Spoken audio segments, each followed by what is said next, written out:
नमस्ते विद्यार्थियों।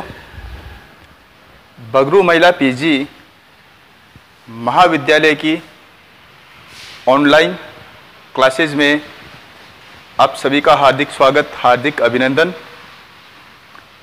आज हम बीकॉम पार्ट 3 इसमें एक बुक चला करती है क्रियात्मक प्रबंध, फंक्शनल मैनेजमेंट। आज हम इसका एक टॉपिक है क्रियात्मक प्रबंध का सामान्य परिचय, वो पढ़ने वाले हैं। आज हम ये सीखेंगे कि क्रियात्मक प्रबंध क्या है, इनकी विशेषताएं क्या है, इनके बारे में आज हम पढ़ने वाले हैं। ये जो पेपर है वो बीकॉम फाइनल का प्रथम प्रश्न पत्र है BADM का। चलिए अब हम अपना टॉपिक प्रारंभ करते हैं। हम पहले हमारी जो मेन हेडिंग है, मुख्य बिंदु जो है, चैप्टर का नाम जो है, इसको समझ लेते हैं। इसको समझने के बाद में हम अपना परिभाषा और विशेषताओं की तरफ बढ़ेंगे। हो सकता है ये टॉपिक 2 पार्ट में बने, तो विद्यार्थियों परेशान होने की बात नहीं है। इस टॉपिक को हम 2 पार्ट में भी बना देंगे अगर ये ज़्यादा लंबा होता है तो चलिए ज़्यादा समय न लेते हुए हम अपना टॉपिक प्रारंभ करते हैं। यहाँ पे लिखा हुआ है क्रियात्मक प्रबंध। क्रियात्मक प्रबंध क्या होता है? प्रबंध का मतलब सब जानते हैं, बीकॉम वाले विद्यार्थी प्रबंध का मतलब सभी जानते हैं, लेकिन क्रियात्मक क्या है? देखिए, अगर आप किसी प्रकार की योजना बनाते हो किसी कार्य को करने के लिए, और आपने वो योजना बनाकर किसी अलमारी में रख दी है, तो क्या वो योजना बनाई हुई, जो आपने योजना बनाई है, क्या वो योजना संस्था के काम आ पाएगी? आपके स्वयं के काम आ पाएगी? क्या सामान्य व्यक्ति जो है बाहर के, हमारा समाज जो है, जो हमारी कंपनी की वस्तुएं खरीदता है और अपनी आवश्यकताओं की पूर्ति करता है, क्या वो योजनाएं उनके काम आ पाएगी? नहीं आ पाएगी विद्यार्थियों, क्योंकि आपने अभी तक केवल योजनाओं का निर्माण किया है। आपने अभी तक बनाई गई योजनाओं के ऊपर क्रिया नहीं की है। आपने उसके लिए, उस योजनाओं को पूर्ण करने के लिए, संस्था के लक्ष्यों को प्राप्त करने के लिए अभी तक आपने उस योजनाओं पर काम प्रारंभ नहीं किया है। क्योंकि जब तक आप अपनी उस बनाई गई योजनाओं पर कार्य प्रारंभ नहीं करोगे, तब तक वो योजनाएं किसी भी काम की नहीं होगी। इसलिए विद्यार्थियों, बनाई गई योजनाओं पे काम करना, ताकि हम अपने लक्ष्य की पूर्ति कर सकें, हम अपने संस्था के लिए उत्पादन कर सकें, हम अपनी संस्था को उत्पादन करके माल को बिकने के लिए मार्केट में भेज सकें। इसलिए आपको अपनी बनाई गई योजना पे क्रिया करनी पड़ेगी, कार्य करना पड़ेगा। जब आप उन योजनाओं पे कार्य कर रहे हो, क्रिया कर रहे हो अपने लक्ष्य की प्राप्ति के लिए, तो वो कहलाता है क्रियात्मकता। अब आगे का वर्ड जो है हमारा, वो है प्रबंध। तो प्रबंध के बारे में आप सब जानते हो कि जो भी व्यक्ति किसी प्रकार की योजनाओं का निर्माण करता है और उन योजनाओं को पूरा करने के लिए क्रिया करता है, उन योजनाओं पे कार्य करता है, प्रैक्टिकली कार्य करता है, तो ये कार्य जो होगा एक स्टेप बाय स्टेप करना होगा। हम लास्ट वाले जो कार्य होगा उसको पहले नहीं कर सकते, और प्रथम कार्य को हम लास्ट में नहीं कर सकते। तो हमें क्या करना पड़ेगा? जो भी कार्य है उसको एक स्टेप बाय स्टेप फॉलो करना होगा, और स्टेप बाय स्टेप कार्य करने के बाद में ही आप अपने लक्ष्य को प्राप्त कर सकते हो। उसका आपको नियोजन करना पड़ेगा, विपणन करना पड़ेगा, आपको सारे कार्य प्रबंध के सामान्य सिद्धांत है, उन सभी सिद्धांतों को अपनाना पड़ेगा। तो ये दोनों जब आपस में जुड़ जाएंगे क्रियात्मकता और प्रबंध, ये दोनों आपस में जुड़ जाएंगे, जो जिस नई चीज का निर्माण होगा वो कहलाता है क्रियात्मक प्रबंध। विद्यार्थियों, एक बात विशेष रूप से ध्यान रखना, क्रियात्मक प्रबंध जो है वो सामान्य प्रबंध का ही एक भाग है, परंतु सामान्य प्रबंध का एक विशेष भाग है। ये एक विशिष्टीकृत शाखा है जिसके बारे में हम विशेषताओं में विस्तृत रूप से पढ़ेंगे। चलिए अब हम आगे चलते हैं। क्रियात्मक जो प्रबंध है, उस क्रियात्मक प्रबंध की हम परिभाषा देखते हैं। परिभाषा जो क्रियात्मक प्रबंध की दी गई है वो किसने दी, राइटर कौन है? तो राइटर का नाम है डेविस। डेविस जी ने हमें ये परिभाषा दी है और काफी सटीक परिभाषा है। ये परिभाषा मैंने इसलिए ली है कि ये परिभाषा छोटी ही नहीं है, अपितु ये परिभाषा एक वैज्ञानिक रूप से इस पूरे क्रियात्मक प्रबंध की व्याख्या कर देता है। इसलिए हमने डेविस जी की परिभाषा को लिया है। तो हम परिभाषा को पढ़ते हैं एक बार। क्रियात्मक प्रबंध संगठन के विशिष्टीकृत क्षेत्रों के प्रबंध से सरोकार रखता है। तो देखना एक बार, क्रियात्मक प्रबंध संगठन के विशिष्टीकृत क्षेत्र, एक जो संगठन होता है उनमें बहुत सारे कार्य होते हैं और प्रत्येक कार्य के लिए हमें एक विशेषज्ञ की आवश्यकता होती है।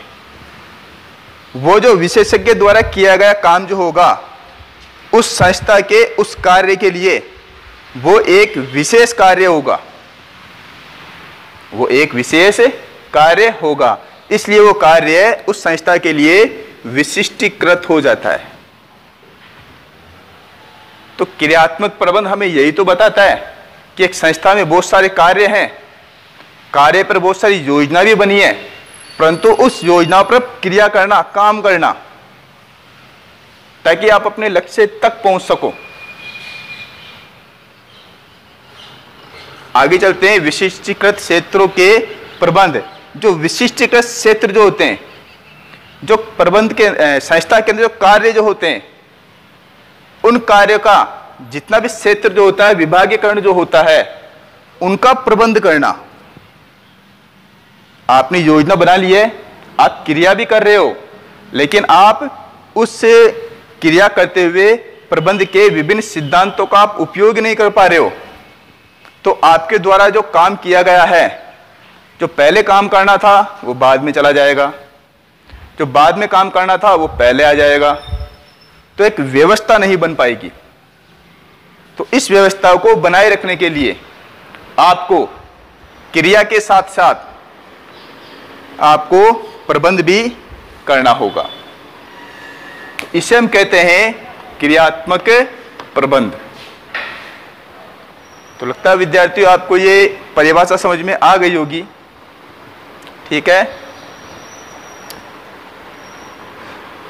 आगे चलते हम इसकी विशेषताओं की तरफ चलते हैं। अब क्रियात्मक प्रबंध जो होगा, उस क्रियात्मक प्रबंध का क्षेत्र कैसा हो सकता है, उसमें क्या क्या सम्मिलित किया जा सकता है, उसकी विशेषताएं क्या क्या होगी, इनके बारे में पढ़ेंगे। इसकी पहली विशेषता है हमारे पास विशिष्ट क्षेत्र का प्रबंध। क्रियात्मक प्रबंध जो होगा, जैसा कि अब हमने परिभाषा में पढ़ा है कि वो विशिष्टीकृत क्षेत्र का होगा, क्योंकि एक संस्था में बहुत सारे कार्य रहते हैं। उस कार्य को करने के लिए हमें एक विशिष्ट क्षेत्र जो होगा उस संस्था का, उस पर कार्य करना होगा। क्योंकि सामान्य प्रबंध जो होता है वो काफी बड़ा होता है, काफी विस्तृत होता है। उस सामान्य प्रबंध का जो भाग होगा वो भाग होता है क्रियात्मक प्रबंध, और क्रियात्मक प्रबंध करने के लिए हमें किसी विशेष विभाग की आवश्यकता होगी जहां पर आप काम करना चाह रहे हो। दूसरा हमारे पास क्रियात्मक प्रबंधक। क्रियात्मक प्रबंधक क्या? जब हम अपनी संस्था के लिए कार्य करते हैं, जब हम अपनी संस्था के लिए योजना बनाते हैं, उन योजना के ऊपर जो हम कार्य कर रहे हैं, तो हमें एक उन कार्य की देखभाल के लिए, उनको संभालने के लिए एक हमें विशिष्ट व्यक्ति की आवश्यकता होती है जो उस कार्य को देख सके, उस कार्य को अच्छी तरह से सही ढंग से करवा सके। तो व्यक्ति जो होता है वो कहलाता है क्रियात्मक प्रबंधक। तो इस व्यक्ति जो होगा, जो पूरे कार्य को देखेगा, उनके विपणन को देखेगा, उनके उत्पादन को देखेगा, उनके लेखांकन को देखेगा, जो सभी प्रकार के कार्य को देखने वाला होता है, जो सभी पर नज़र रखने वाला होता है, ऐसा व्यक्ति जो होगा, ऐसा प्रबंधक जो होगा उस संस्था के अंदर, वो प्रबंधक कहलाता है क्रियात्मक प्रबंधक। चलो विद्यार्थी आगे चलते हैं। तीसरा पॉइंट है हमारा विशिष्टीकरण पर आधारित। विशिष्टीकरण पर आधारित क्या? हम ये पहले पढ़ चुके हैं कि एक संस्था के अंतर्गत बहुत सारे कार्य रहते हैं। तो अगर एक संस्था में बहुत सारे कार्य रहते हैं तो हमें क्या करना पड़ेगा? प्रत्येक संस्था का जो कार्य होगा उसे बांटना पड़ेगा। हम उस संस्था के कार्य को बांट देंगे। कार्य का हम क्या कर लेंगे? विभाजन कर लेंगे। कार्य का विभाजन करने के बाद में हमें एक विशिष्ट व्यक्ति की आवश्यकता होगी जो उस कार्य को करवा भी सके और उनका प्रबंध भी कर सके। जैसे हम मान लेते हैं कि एक संस्था है जो उत्पादन करती है। अगर संस्था उत्पादन कर रही है तो उस संस्था में केवल उत्पादन का कार्य ही नहीं होगा, अन्यत्र कार्य भी होंगे। लेकिन आपने एक व्यक्ति को, एक विशेषज्ञ को उत्पादन कार्य के लिए नियुक्त किया है, तो वहां पर वो व्यक्ति विशिष्ट व्यक्ति हो गया है। उसने एक विशिष्टता प्राप्त कर ली है उस कार्य को करते हुए जो अब आपकी संस्था में कार्य करने वाला है। तो ये सारा का सारा जो कार्य होगा वो विशिष्टीकरण पर आधारित होगा। क्योंकि एक सामान्य व्यक्ति जो होता है, जो संस्था में बहुत सारे काम करता है, वो भले ही बहुत सारे काम करता है संस्था में, लेकिन वो किसी कार्य में पूर्ण रूप से निपुण नहीं हो पाता।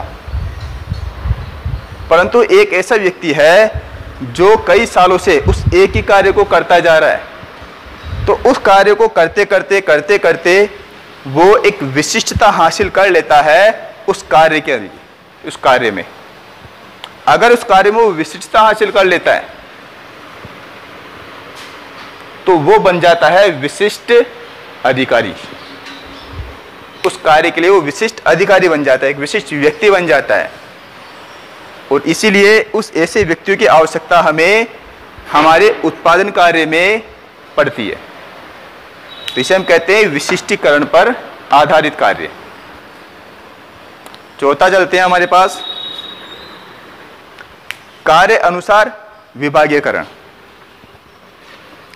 हमने भी पहले पढ़ा है, जस्ट ऊपर वाले पॉइंट में पढ़ा है कि प्रत्येक कार्य जो होता है उस प्रत्येक कार्य को बांट दिया जाता है, उनका विभाजन कर लिया जाता है। कार्य का विभाजन करने के बाद में उस कार्य को संभालेगा कौन?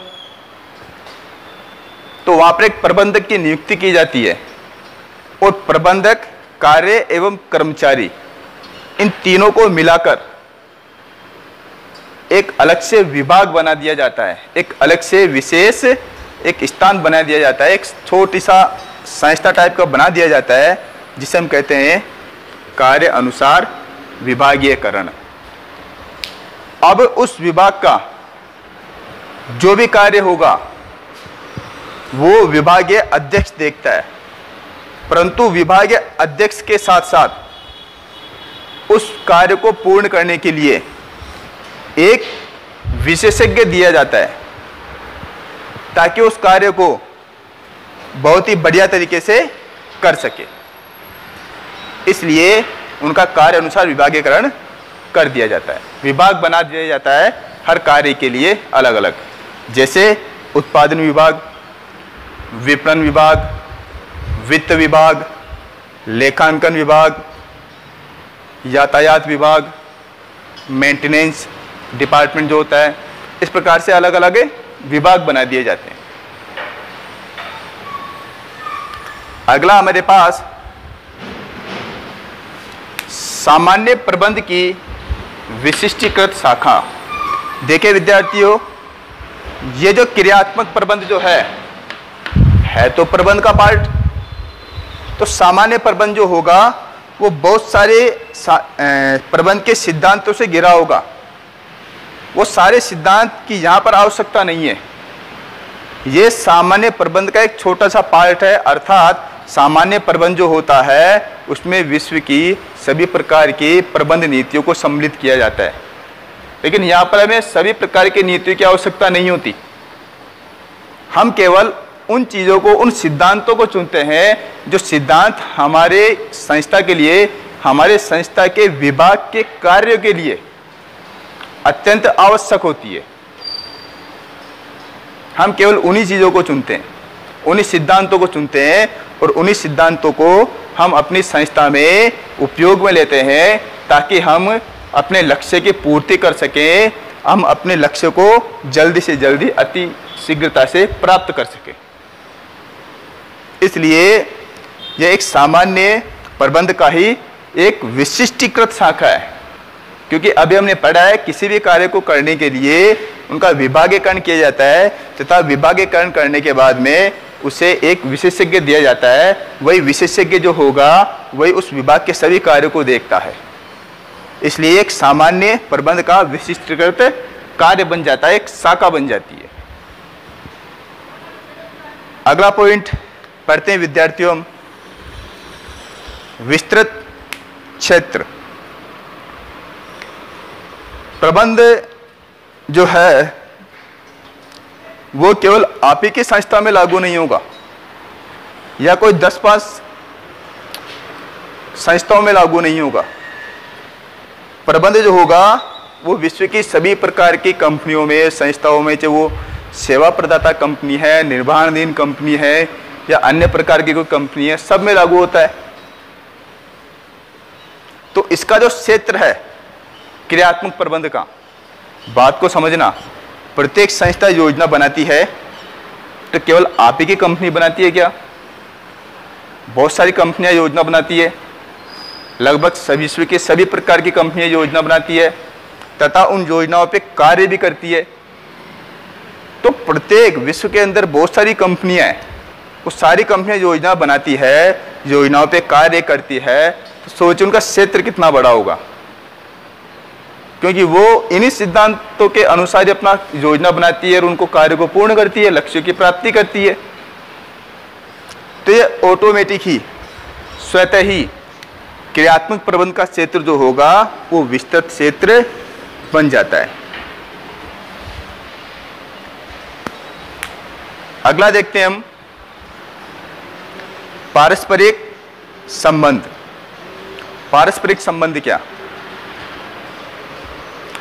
हमने पढ़ा है कि प्रबंध के 3 स्तर होते हैं, उच्च स्तरीय प्रबंध, मध्य स्तरीय प्रबंध एवं प्रथम पंक्ति या रेखीय प्रबंध, जिसे हम निम्न स्तरीय प्रबंध भी कहते हैं।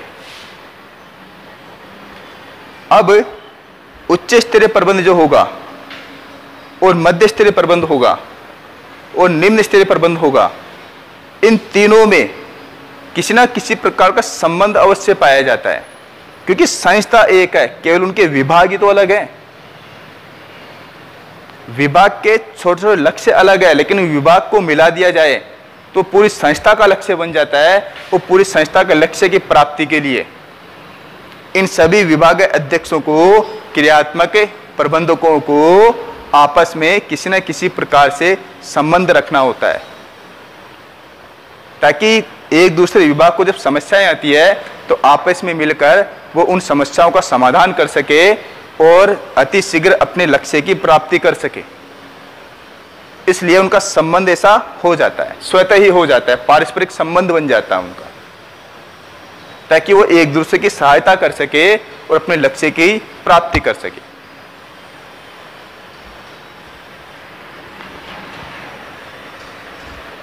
अगला हमारे पास आता है रेखा एवं स्टाफ कर्मचारी। रेखा एवं स्टाफ कर्मचारी का मतलब क्या?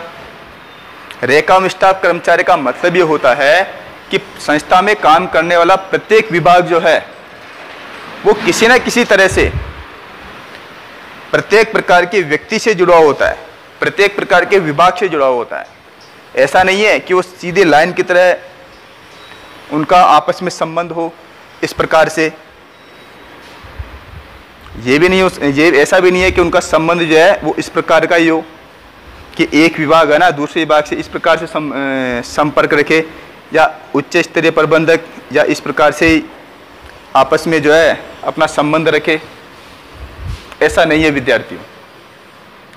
एक जो प्रबंधक जो होता है वो उच्च स्तरीय प्रबंधक जो होते हैं उनसे भी संपर्क रखता है, निम्न स्तरीय प्रबंधक होते हैं उनसे भी संपर्क रखता है, और अपने समानार्थी अपने समान जो प्रबंधक होते हैं उनसे भी संबंध रखता है। तो विद्यार्थियों अब तक हमने इसके 8 पॉइंट पढ़ लिए हैं, कुल मिलाकर इसमें 15 पॉइंट है।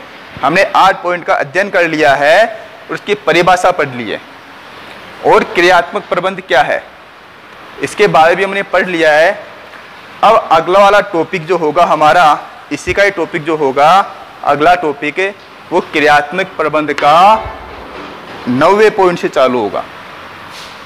कुल मिला के इसमें 15 पॉइंट है। तो विद्यार्थियों आप इसे अच्छी तरह से पढ़ लें और इनके आप नोट्स बना लें, क्योंकि आपकी बुक का नाम ही क्रियात्मक प्रबंध है, तो ये चीज आपके बार बार काम आने वाली है। ठीक है विद्यार्थियों।